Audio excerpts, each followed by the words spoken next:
Hyderabad secretariat వద్ద తీవ్ర ఉద్రిక్తత పరిస్థితులు చోటు చేసుకున్నాయి. సెక్రటేరియట్ ముట్టడికి వామపక్ష విద్యార్థి సంఘాలు యత్నించాయి. దీంతో విద్యార్థి సంఘ నాయకులను పోలీసులు అడ్డుకున్నారు. విద్యార్థులకు పోలీసులకు మధ్య తోపులాట జరిగింది. పలువురిని అరెస్ట్ చేసి స్టేషన్కి తరలించారు. విద్యారంగ సమస్యలను పరిష్కరించాలని డిమాండ్ చేస్తూ విద్యార్థి నేతలు బైఠాయించారు. రాష్ట్రంలో విద్యాశాఖకు మంత్రిని నియమించాలని, ప్రైవేట్ కార్పొరేట్ విద్యా సంస్థల్లో ఫీజుల నియంత్రణ చట్టం తీసుకురావాలని, ఖాళీగా ఉన్న teacher, MEO, DEO, lecturer, principal పోస్టులను భర్తీ చేయాలని డిమాండ్ చేశారు. అద్దె భవనాలతో నడుస్తున్న గురుకులాలు, హాస్టళ్లకు సొంత భవనాలను నిర్మించాలని, గురుకులాల సమయాన్ని శాస్త్రీయంగా మార్చాలని, పెండింగ్ స్కాలర్షిప్లు, ఫీజు రీంబర్స్మెంట్ బకాయిలు విడుదల చేయాలని డిమాండ్ చేస్తున్నాయి విద్యార్థి సంఘాలు.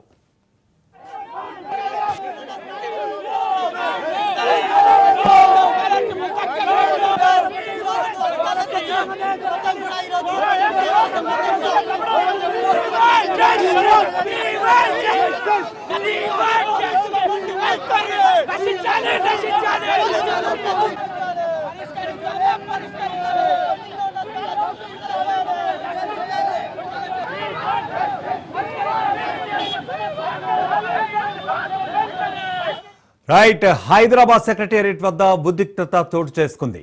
సెక్రటేరియట్ ముట్టడికి వామపక్ష విద్యార్థి సంఘాలు యత్నించాయి. దీంతో విద్యార్థి సంఘ నాయకులను పోలీసులు అడ్డుకున్నారు, అదుపులోకి తీసుకున్నారు. విద్యార్థులకు పోలీసులకు మధ్య కొద్దిసేపు తోపులాట జరిగింది. పలువురిని అరెస్ట్ చేసి స్టేషన్కి తరలించారు పోలీసులు. విద్యారంగ సమస్యలన్నింటినీ కూడా పరిష్కరించాలని డిమాండ్ చేశాయి విద్యార్థి నేతల సంఘాలు. రాష్ట్రంలో విద్యాశాఖకు మంత్రిని నియమించాలని, ప్రైవేట్ కార్పొరేట్ విద్యా సంస్థల్లో ఫీజుల నియంత్రణ చట్టం తీసుకురావాలని, ఖాళీగా ఉన్న teacher, MEO, DEO, lecturer, principal పోస్టులను వెంటనే భర్తీ చేయాలని డిమాండ్ చేస్తున్నాయి విద్యార్థి సంఘాలు. అద్దె భవనాల్లో నడుస్తున్న గురుకులాలు, హాస్టళ్లకు సొంత భవనాలను నిర్మించాలని, గురుకులాల సమయాలని శాస్త్రీయంగా మార్చాలని, పెండింగ్ స్కాలర్షిప్లు, ఫీజు రీంబర్స్మెంట్ బకాయిలు విడుదల చేయాలని కూడా డిమాండ్ చేస్తున్నాయి.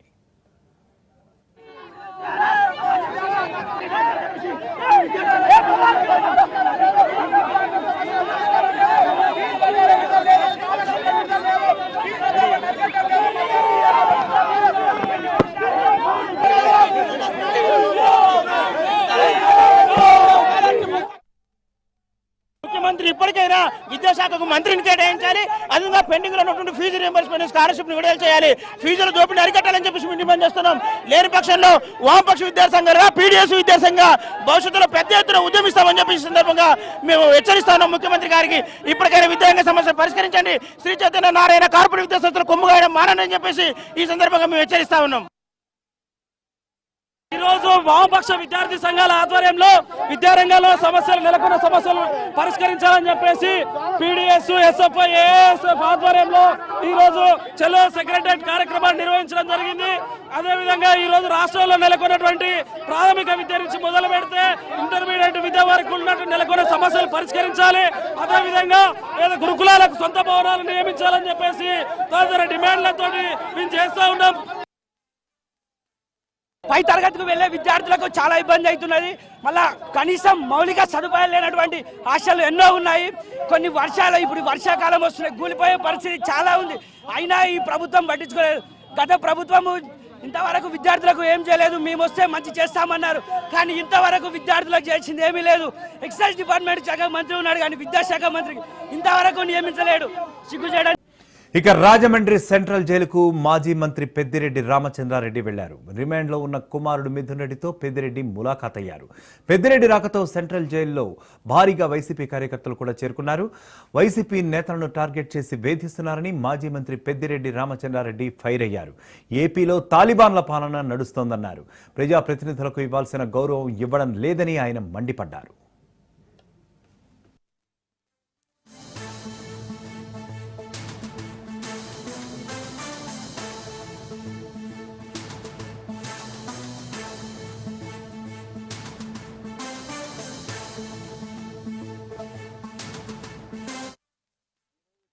చూస్తే తాలిబాన్లను లేకపోతే ఏదో విదేశీ టెర్రరిస్టులు ఎవరైతే ఉంటారో వారిని ట్రీట్ చేసే విధంగా ఇక్కడ పరిస్థితులు ఉన్నాయి. ప్రజాప్రతినిధికి ఇవ్వాల్సిన గౌరవాన్ని ప్రజాప్రతినిధులుగా ఉన్న చంద్రబాబు నాయుడు కానీ వారి మంత్రివర్గ సభ్యులు కానీ ఎందుకు విస్మరిస్తా ఉన్నారు నాకు అర్థం కావడం లేదు. ఇది ఇలాగే కొనసాగిన ఇబ్బంది లేదు. వైఎస్ఆర్ కాంగ్రెస్ పార్టీ శ్రేణులు తప్పకుండా ఈ పరిస్థితిని అధిగమించి ఈ ప్రభుత్వానికి బుద్ధి చెప్పే రోజులు దగ్గరలో ఉంటాయి. ఈ ప్రభుత్వం తీసుకునే చర్యలన్నీ కూడా ఖండిస్తా ఉన్నా. మీరు చేసే ఈ తప్పుడు విధానాలు రాబోయే రోజుల్లో ఇది ఒక అలవాటుగా మిగతా ప్రభుత్వాలకు కూడా మారకూడదని చెప్పి నేను తెలియజేస్తా ఉన్నా. తప్పకుండా ప్రజాప్రతినిధులకు ఇవ్వాల్సిన గౌరవాన్ని, ఇవ్వాల్సిన ప్రాముఖ్యతను, వారికి కల్పించాల్సిన సదుపాయాలు కల్పించాలని పదే పదే నేను తెలియజేస్తా ఉన్నా. మిథున్ రెడ్డి గారు ఎలాంటి ఇబ్బంది అయినా కూడా ఎదుర్కొంటారు తప్ప నాకు ఆ సౌకర్యం కావాలా, ఈ సౌకర్యం కావాలా అని చెప్పే వ్యక్తి కాదు. ఇప్పుడు కూడా ఆయన ఏం కూడా నాకు చెప్పలేదు. ఇక ఇదే ఘటనపై మా ప్రతినిధి మోహన్ మరింత సమాచారం అందిస్తారు. మోహన్, ముఖ్యంగా చెప్పండి, లిక్కర్ స్కామ్ కేసులో యాక్చువల్గా మిథున్ రెడ్డిని రాజమండ్రి జైలుకు పంపించడం అయితే జరిగింది. మరి దీని గురించి పెద్దిరెడ్డి రామచంద్రారెడ్డి కూడా ఈ రోజు వచ్చేసి రాజమండ్రి సెంట్రల్ జైలుకు వచ్చి సందర్శించడం కూడా జరిగింది. మీ దగ్గర ఉన్న అప్డేట్ ఏంటి? ఆయన ఏమంటున్నారు? ప్రసాద్, ఏదైతే సిట్ అధికారులు లిక్కర్ స్కామ్ లో A4 గా ఉన్నటువంటి మిథున్ రెడ్డిని రాజమండ్రి సెంట్రల్ జైలుకి తరలించినప్పటి నుంచి కూడా వైసీపీ మొత్తం అంతా కూడా రాజమండ్రి కేంద్రంగా మొత్తం నడుస్తుందని చెప్పుకోవాలి. ఎందుకంటే సెంట్రల్ జైలు వద్ద ఈ రోజున ములాఖాతుకు ఆయన తండ్రి అయినటువంటి మాజీ మంత్రి పెద్దిరెడ్డి రామచంద్రారెడ్డి ములాఖాతుకు వచ్చారు. ఈ ములాఖాతుకు వచ్చిన నేపథ్యంలో ఆయనతో పాటు ఇక్కడ ఎక్స్ఎంపీ భరత్, అలాగే మాజీ హోంమంత్రి వనిత, వీళ్ళందరూ కూడా ఆయనతో పాటు ఉన్నారు. ఉండి ములాఖాతుకి వెళ్లారు. లోపల ఏదైతే కోర్టు పర్మిషన్ ఇచ్చినట్లుగా ఒక రోజు భోజన సదుపాయాన్ని ఆయన తీసుకొని వెళ్ళి ఒక పూట మాత్రమే పర్మిషన్ ఇచ్చారని చెప్పేసి పెద్దిరెడ్డి రామచంద్రారెడ్డి వచ్చిన వెంటనే చెప్పారు. అనంతరం ములాఖాతు అయిపోయిన తర్వాత ములాఖాతులో ఏం జరిగింది అనే అంశాన్ని మీడియాతో ఆయన ప్రస్తావించారు. కేవలం ఇది కక్షపూరితమైన చర్యగానే ఆయన వర్ణించారు. ఏదైతే ఇప్పుడు ప్రస్తుతం కూటమి ప్రభుత్వం చంద్రబాబు నాయుడు కావాలని వైసీపీ నాయకులందరినీ కూడా కక్షపూరిత ద్వారంతోనే అరెస్టులు చేస్తున్నారు. ఇదంతా కూడా కావాలని చేసిందే. వీళ్ళందరూ దీనికి ఖచ్చితంగా పర్యవసానం అందిస్తారు. రానున్న రోజుల్లో మళ్ళీ డెఫినెట్ గా ఇదంతా కూడా జరుగుతుందని చెప్పి చెప్తారు. అలాగే వైసీపీ నాయకుల్ని పూర్తిగా టార్గెట్ చేసి వేధిస్తున్నారు. ఏపీలో తాలిబాన్ పాలన నడుస్తుందని చెప్పేసి కూడా ఆయన తీవ్ర వ్యాఖ్యలు చేశారు. ఈ నేపథ్యంలో ప్రజాప్రతినిధులకి ఇవ్వాల్సినటువంటి గౌరవం కూడా ఇవ్వట్లేదు. వైసీపీ నాయకుల్ని టార్గెట్ చేసి వేధిస్తున్నారని చెప్పేసి పెద్దిరెడ్డి రామచంద్రారెడ్డి చెప్పారు. ఈ నేపథ్యంలోనే పూర్తిగా ప్రభుత్వానికి ఖచ్చితంగా బుద్ధి చెప్తాం, కూటమి ప్రభుత్వ చర్యలు ఖండిస్తున్నాం అని చెప్పేసి కూడా అన్నారు. అలాగే కూటమి ప్రభుత్వ చర్యలు చాలా ప్రమాదకరంగా ఉన్నాయి. కూటమి ప్రభుత్వ అప్రజాస్వామికంగా వెళ్తుందని చెప్పేసి పెద్దిరెడ్డి రామచంద్రారెడ్డి చెప్పారు. ఈ నేపథ్యంలో ఎట్టి పరిస్థితుల్లో ఇదంతా కూడా న్యాయపరమైన చేస్తాం, 100% క్లీన్ చిట్ తోనే మిథున్ రెడ్డి బయటకు వస్తారని చెప్పేసి రామచంద్రారెడ్డి చెప్పారు. Right Mohan, thank you.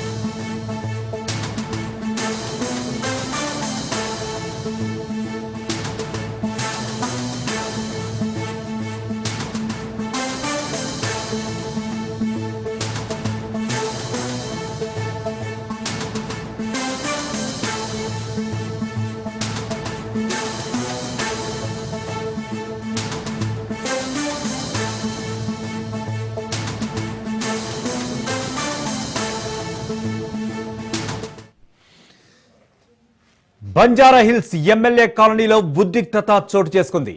పాత పెద్దమ్మ తల్లి ఆలయాన్ని గుర్తు తెలియని దుండగులు ధ్వంసం చేశారు.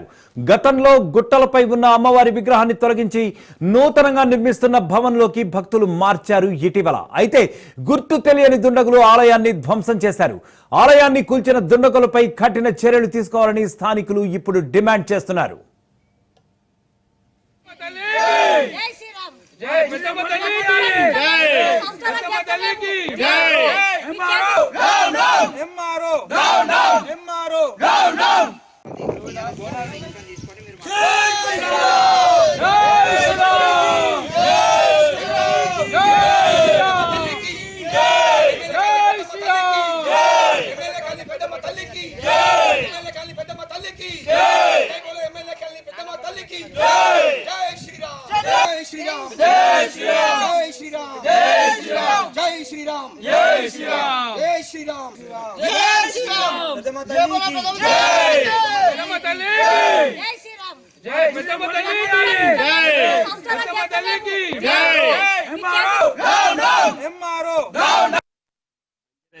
పెద్దమ్మ మాత మందిరం ఇది ఆషాఢ మాసం చూడండి.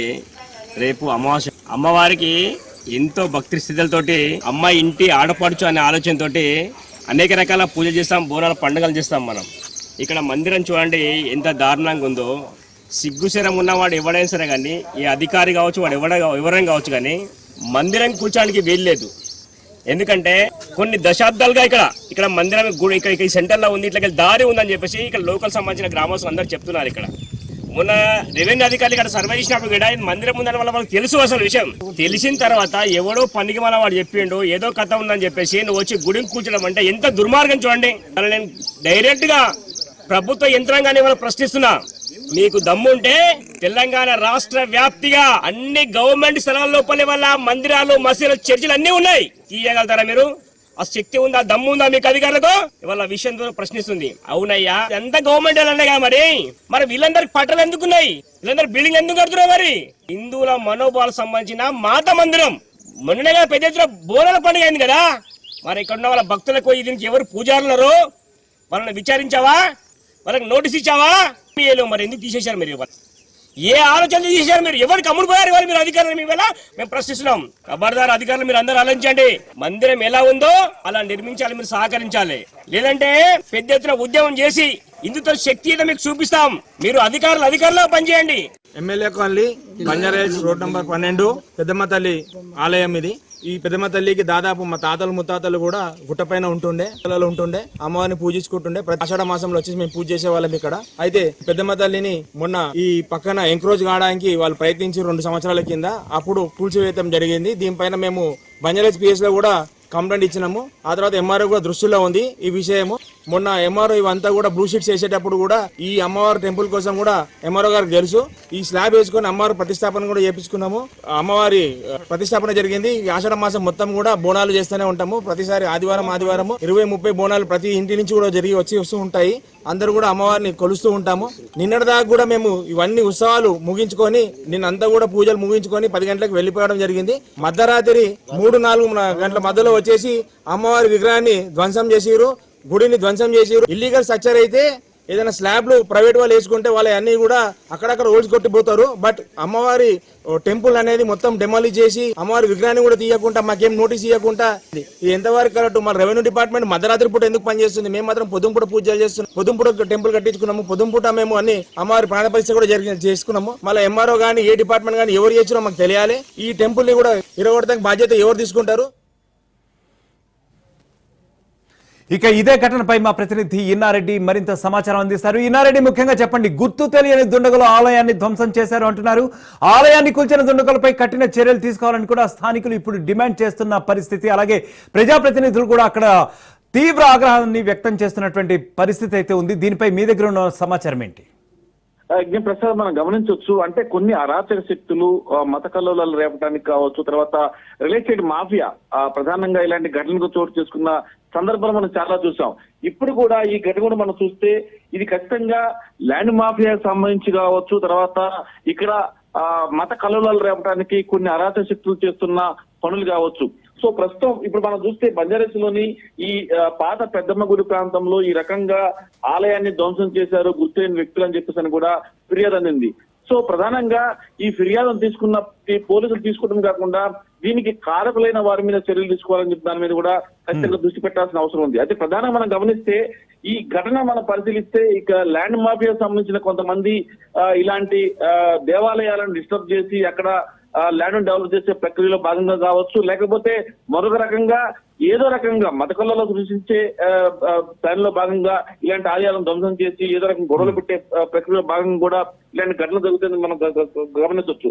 సో మొత్తంగా చూస్తే ఇలాంటి ఘటనలు చోటు చేసుకున్న వెంటనే పోలీసులు కేసు నమోదు చేయడమే కాకుండా ఇలాంటి సెన్సిటివ్ ప్రాంతాలు అంటే ఎక్కడెక్కడైతే ఇలాంటి సెన్సిటివ్ గా విగ్రహాలు ధ్వంసం చేయటము, గుడులను ధ్వంసం చేయటము, ఇవన్నీ కూడా అరాచక శక్తులు కావాలని చేస్తున్న ప్రక్రియ భాగం కాబట్టి ఆయా ప్రాంతాల్లో సీసీ కెమెరాలు పెట్టి పోలీసులు నిఘా పెడితే ఖచ్చితంగా వాళ్ళు ఎవరో తెలుస్తుంది.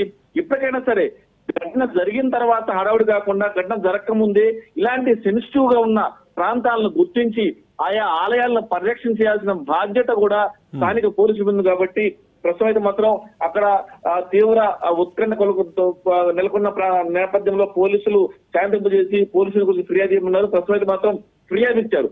ఫిర్యాదు ఇచ్చిన తర్వాత మరోసారి మరో గుడికి ఇలాంటి ఘటన జరగకుండా ఉండాలంటే ఖచ్చితంగా పోలీసుల పర్యవేక్షణ, సీసీ కెమెరాల పర్యవేక్షణ ఉండాల్సిన అవసరం చెప్పి కూడా స్థానికులు ఆందోళన చేస్తూ ఉన్నారు. Pragnaprasad. Okay Nareddy, thank you.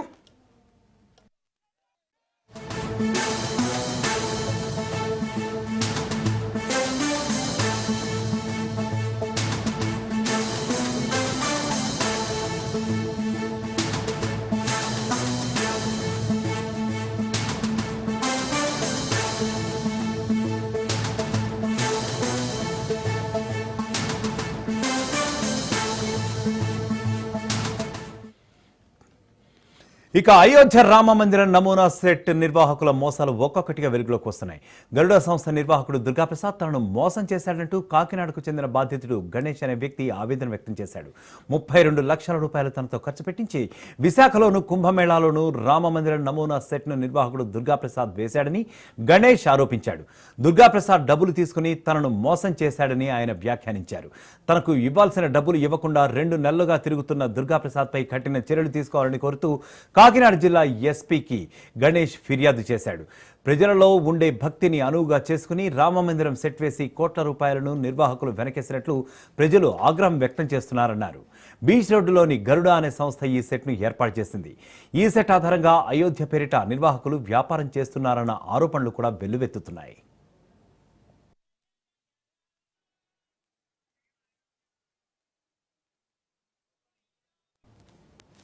ఇక భద్రాచలం అర్చకుల సమక్షంలో ఇక్కడ అయోధ్య రాముడి కళ్యాణోత్సవాన్ని నిర్వహించనున్నట్లు ప్రచారం కూడా జరగడంతో ఈ వ్యవహారం బట్టబయలైంది.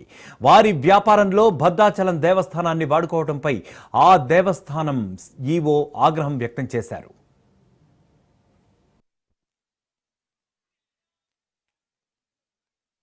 వైజాగ్ బీచ్ రోడ్లో అయోధ్య రిప్లికా టెంపుల్ నందు శ్రీ సీతారామచంద్ర స్వామి వారి కళ్యాణం భద్రాచలం నుంచి ఆస్థాన పండితులు వస్తున్నారని తెలియజేయచ్చు. కళ్యాణ నిమిత్తం సుమారు 3,000 రూపాయలు వసూలు చేయించున్నట్లుగా దేవస్థానానికి వీడియోల ద్వారా తెలిసింది. ప్రసార మాధ్యమాల్లో కూడా ఇదే వీడియోలు వైరల్ అవుతున్నాయి. ఇది భద్రాచలం దేవస్థానానికి ఎటువంటి సంబంధం లేదు. దేవస్థానం వారికి తెలియకుండా ఇటువంటి కార్యక్రమాలు కళ్యాణాలు నిర్వహించుట చట్టరీత్యా నేరము. దీనికి శిక్షార్హులు. దేవస్థానం ఈ విషయంలో సర్వ హక్కులు ఉన్నాయి, కాపీరైట్ హక్కులు కూడా ఉన్నాయి. ఇటువంటి కళ్యాణ కార్యక్రమంలో భక్తులు ఎవరు పాల్గొనరాదని ఇందు మూలంగా శ్రీ సీతారామచంద్ర స్వామి దేవస్థానం భద్రాచలం నుంచి ప్రకటన చేయించున్నాం. జై శ్రీరామ్. ఇటువంటి కళ్యాణ ప్రకటనలు, మోసపూరిత ప్రకటనలు నమ్మి భక్తులు ఎవరు మోసపోకుండా ఉండవలసిందిగా దేవస్థానం తరపున విజ్ఞప్తి చేయించున్నాం. జై శ్రీరామ్. ఇక అయోధ్య రాముడి పేరుతో వ్యాపారం చేసే వారిపై కఠిన చర్యలు తీసుకోవాలని హిందూ సంఘాల రాష్ట్ర అధ్యక్షుడు శ్రీరామ్తో మా ప్రతినిధి సూర్యప్రకాష్ ఫేస్ టు ఫేస్.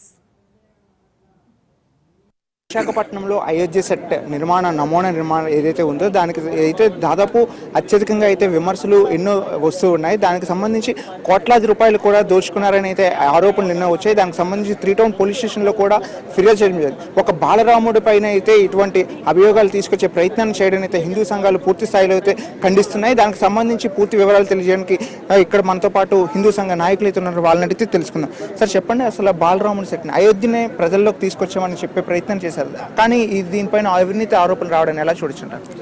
అయోధ్యని ఇక్కడికి తీసుకొచ్చామనే ప్రయత్నం మీరు ఎందుకు తీసుకొచ్చారు? భక్తితో చేస్తే కనుక బాగానే ఉంటుంది, కానీ వ్యాపార దృక్పథంతో తీసుకొచ్చారు, ఇది తప్పు. 2 చీటింగ్తో చేశారు, ఇది తప్పు. సో అందువల్ల మీకు భక్తితో చేయలేదు కాబట్టి దీన్ని ఎట్టి పరిస్థితిలో హిందూ సంఘాలుగా మేము యాక్సెప్ట్ చేయం. 2 చీటింగ్ చేశారు కాబట్టి ఖచ్చితంగా మీ మీద చర్యలు తీసుకోవాలని డిమాండ్ చేస్తాం. మీరు అయోధ్య రామాలయం మీకు పర్మిషన్ ఉందా ఇక్కడ వేయడానికి సెట్? ఎందుకని చెప్తున్నానంటే మొన్న రాజమండ్రి దగ్గర మనం ఒక హోటల్ చూసాం. ఆ హోటల్ లోపల చిన్నది, చాలా చిన్నది తిరుమల దేవాలయం సెట్ వేశారు అనగానే దీన్ని వెళ్ళి దాన్ని మూయించాం. దీని మీద టీటీడీ కూడా స్పందించింది, వీళ్ళ మీద కేసులు పెడతామని చెప్పి. అంటే టీటీడీ పర్మిషన్ లేకుండా దేవాలయం సెట్ వేయడానికే లేదు. మీరు అయోధ్య రామాలయం సెట్ వేశారు, అయోధ్య రామాలయం వాళ్ళ నిర్వాహకుల యొక్క మీకు పర్మిషన్ ఉందా? మీకు లేకుండా వేశారంటే మీరు చీటింగ్ చేసినట్టే కదా, అదొక చీటింగ్ కేసు. తర్వాత భద్రాద్రి రామాలయం పురోహితులు వచ్చి ఇక్కడ పూజ చేస్తారు, కళ్యాణాలు చేస్తారని చెప్పి మొత్తం ప్రచారం చేశారు, అది 2వ చీటింగు. ఇంకోటి ఇక్కడ మొత్తం వ్యాపారం చేశారు, ప్రజలతోటి భక్తితోటి వ్యాపారం చేశారు, అది 3వ చీటింగు. ఇన్ని రకాల చీటింగులు చేసిన చోట ఎక్కడన్నా భక్తి ఉంటుందా? ఇక్కడ కనుక పూజ చేస్తే కాస్త పుణ్యం రాకపోవడం పోయి పాపం వస్తుంది. ఎందుకంటే ఇక్కడ ఏం ప్రాణ ప్రతిష్ఠ ఏం చేయలేదు కదా, అట్టముక్కలు ఇక్కడ లోపల ఉన్నది అట్టముక్కలు. ప్రాణ ప్రతిష్ఠ చేసిన విగ్రహం దగ్గర మనం పూజ చేస్తే లేదంటే కళ్యాణం చేస్తే మనకు పుణ్యం వస్తుంది. ఇలాంటి అట్టముక్కల దగ్గర చేసి లేదంటే క్రిమినల్ యాక్టివిటీ తోటి, క్రిమినల్ మెంటాలిటీ తోటి ఇలాంటి వ్యాపారం చేసే వాళ్ళ దగ్గర వచ్చి మనం కళ్యాణాలు చేస్తే మనకి పుణ్యం రాకపోవడం పోయి పాపం వస్తుంది. అది కాకుండా దీని వెనకాల చాలా పెద్ద శక్తులు ఉన్నాయనేది ఇప్పుడు అర్థమవుతుంది. ఎందుకంటే ఇక్కడ స్వామీజీలు వచ్చి చూస్తున్నా కూడా ఆ పక్కన టికెట్లు కట్ చేస్తున్నారు, 50 రూపాయల టికెట్లు కట్ చేస్తున్నారు. అంటే ఏంటి, వీళ్ళ వెనకాల ఎంత పెద్ద శక్తులు ఉంటే ఎవరిని లెక్క చేయని పరిస్థితి ఉంది. అందువల్ల నేను కోరుతున్నాను పివిఎన్ మాధవ్ గారిని, మంచి మా నాయకుడు పివిఎన్ మాధవ్ గారు, మిత్రుడు, మంచి నాయకుడు, లేటెస్ట్గా భారతీయ జనతా పార్టీ రాష్ట్ర అధ్యక్షుడు అయ్యాడు. ఆయన దీని మీద దృష్టి పెట్టి అసలు ఈ మొత్తం చీటింగ్ వ్యవహారం ఏంటి అన్న దాని మీద దృష్టి పెట్టి పివిఎన్ మాధవ్ గారు మొత్తం ఈ వ్యవహారం మీద దృష్టి పెట్టి మొత్తం నిగ్గు తేల్చాల్సిన పరిస్థితి. 2, పోలీసులు ఇక్కడ చీటింగ్ ఏదైతే జరిగిందో ఆ చీటింగ్ మీద మొత్తం నిగ్గు తేల్చి నిజంగా చీటింగ్ జరిగింది, భద్రాలయం పురోహితుల మీద వాళ్ళ పేర్లు వాడుకుని ఇక్కడ చీటింగ్ చేశారు అంటే ఇమీడియట్గా నిర్వాహకులను అరెస్ట్ చేయండి. ప్రతి ఒక్క రూపాయి బయటికి తీయాలి. ఇన్కమ్ ట్యాక్స్ శాఖ దీని మీద దృష్టి పెట్టాలి. ఎవరికి చెప్పి డబ్బులు మీరు వసూలు చేశారు, ఆ డబ్బులన్నీ ఎక్కడ దాచారు, మీరు ఎన్ని కోట్లు వసూలు చేశారు, ఎంత చేశారు, ప్రభుత్వానికి మీరు ఎంత లెక్క చెప్పారు అనేది ఇన్కమ్ ట్యాక్స్ డిపార్ట్మెంట్తో సహా మిగతా ప్రభుత్వ శాఖలన్నీ కూడా దీని మీద దృష్టి సారించి మొత్తం కక్కించాలి. అన్నిటికన్నా ఆఖరి ఏంటంటే ఇది జీహెచ్ఎంసీ వాళ్ళు పర్మిషన్ ఇచ్చారు, ఎవరు పర్మిషన్ ఇచ్చారు, ఎవరి అనుమతితో మీరు పర్మిషన్లు ఇచ్చారు, ఇచ్చిన టైం కన్నా కూడా ఎక్కువ నడుస్తుంటే, ఇది 45 రోజులు అన్నారు, ఇంకెక్కువ నడుస్తుంటే దీని మీద ఇంకా ఎక్స్టెండ్ ఎవరు చేశారు, మీకు ఎంత ఏమైనా ముట్టినాయా ఏంటి, ఇవన్నీ కూడా ఆరోపణలు వస్తున్నాయి. కాబట్టి ఇమీడియట్గా దీన్ని డిస్మాంటల్ చేయాలి జీహెచ్ఎంసీ వాళ్ళు. దీన్ని డిస్మాంటల్ చేయకపోతే కనుక పివిఎన్ మాధవ్ గారితో సహా మాట్లాడతాం. మేమందరం చాలా కష్టపడి అయోధ్య రామాలయాన్ని కట్టుకున్నాం, అక్కడ బోల్డంత కష్టపడి మేమందరం ధర్నాలు కరవసేవలు అన్నీ చేసుకున్నాం. ఇక్కడ ఇలాంటివన్నీ వ్యాపారాలు చేస్తే మాత్రం పివిఎన్ మాధవ్ గారిని కోరుతున్నాం, మా అందరం కలిసి కరసేవ చేసి మామూలు ఇక్కడ ప్రభుత్వ శాఖల కన్నా దీన్ని తొలగించకపోతే మనమే కరసేవ చేసి దీన్ని తొలగిద్దాం. ముఖ్యంగా అత్యధికంగా సొమ్మునైతే దోచుకున్నారని అయితే ఆరోపణలు అయితే వస్తున్నాయి సార్. ఇందులో పనిచేసిన ఎంప్లాయీ కూడా రాజ్ న్యూస్కి అయితే ఒక విషయాన్ని కూడా తెలియజేశారు.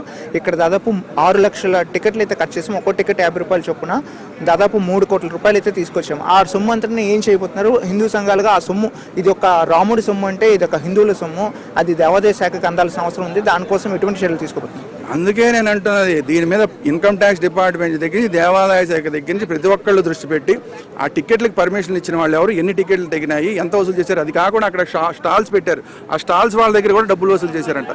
టోటల్ మొత్తంగా ఇది వ్యాపారమే ఉంది. కాబట్టి సంబంధిత శాఖలన్నీ దీని మీద దృష్టి సారించి ప్రతి ఒక్క పైసా కక్కించాలి. ఇది హిందువుల డబ్బులు దోచుకెళ్తుంటే దేవాదాయ శాఖ చూస్తూ ఊరుకోకూడదు, ఉప ముఖ్యమంత్రి పవన్ కళ్యాణ్ గారు చూస్తూ ఊరుకోకూడదు. ప్రతి ఒక్క పైసా కక్కించండి, అది దేవాదాయ శాఖ కన్నా పంపించండి, లేదంటే అయోధ్య రామాలయం హుండీలో అన్న వేయండి.